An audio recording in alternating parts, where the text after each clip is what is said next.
Dito nga sa Quiapo ay may natagpuan kaming pagkain na nag-originate pa raw sa India. Sir, saan pala nagmula yan, yung pagkain na yan?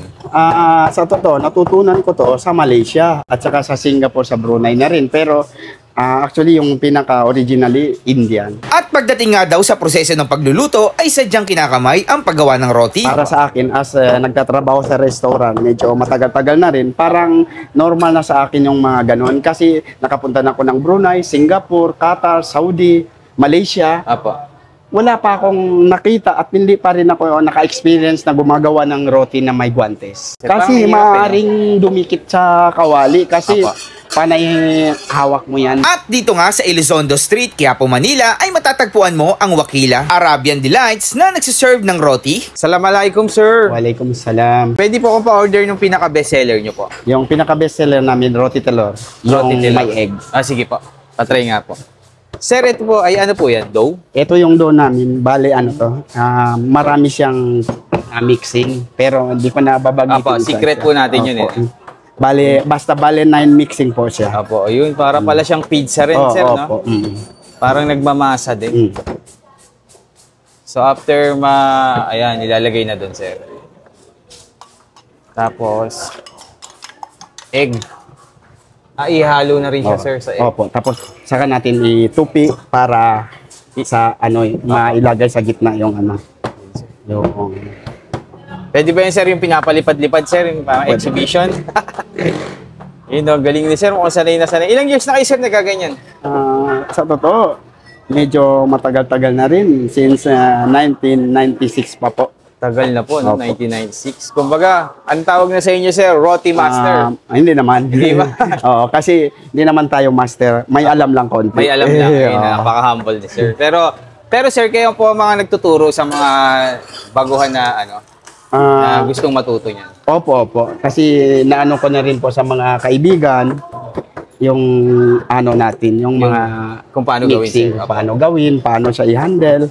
Especially yung pagpapalipad nito, yun ang pinaka-challenging sa So ilang minutes lang pala, sir, no? Halos 1 minute lang luto na siya. Nakadepende kasi pag medyo mainit na dati, yung natin yung kalan, yung kawali natin. Yung kawali. Opo. Galing. So ayan guys, medyo luto na. Sir, saan pala nagmula yan, yung pagkain na yan? Sa totoo, natutunan ko to sa Malaysia at saka sa Singapore, sa Brunei na rin. Pero actually, yung pinaka-originally Indian. Pero na-adapt ng Malaysian since maraming mga Indian, Pakistan sa Malaysia, na-adapt nila. So, bale yung texture parehas. Hindi natin maiwasan, maraming mga negative comment sa bakit walang gloves, ganito. Para sa akin, as nagtatrabaho sa restaurant, medyo matagal-tagal na rin, parang normal na sa akin yung mga ganon. Kasi nakapunta na ako ng Brunei, Singapore, Qatar, Saudi, Malaysia.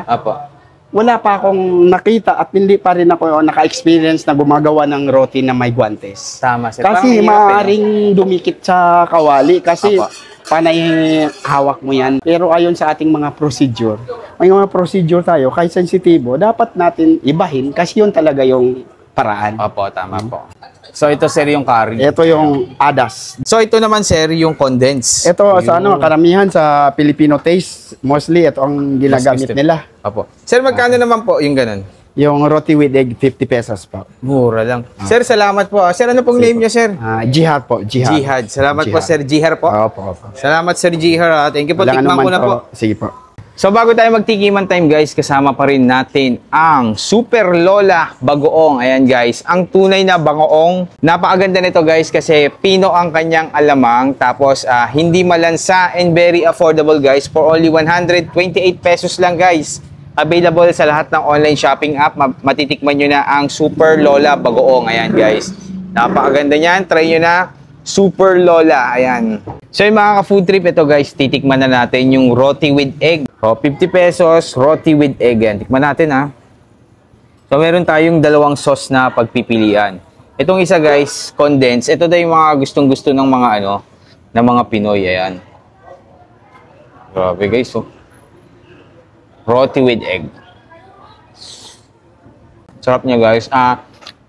Para siyang pancake na malasa, gano'n. Ang sarap nung sausawan na condense para sa Try naman natin yung isa. Try natin. Curry sauce. Ang sarap yun. Parang mas gusto ko to. Yung roti with egg nila na curry sauce. Ayan. So guys, meron din sila dito. 50 pesos lang din. Ayan, roti tissue. Ayan, oh. Grabe, sobrang panalo na to. So bago tayo magpaalam guys, kasama pa rin natin yung ating Grain Smart Rice Coffee. Ang kape na gawa sa bigas, low calorie and decaffeinated guys. Available din yan sa lahat ng online shopping app. Ayan, para sa mga acidic, try nyo na to guys. Bagay na bagay sa inyo ang Grain Smart Rice Coffee. So yun lang mga ka-food trip. Grabe, napakasarap dito sa Wakila. Try nyo tong kanilang roti with egg. Grabe, ang sarap. Para sa akin na, mas nagustuhan ko yung curry sauce kasi parang medyo parang yung sauce niya is parang may pagka-meaty para sa akin. Yun yung lasa ko. Ang sarap guys, panalo. Thank you.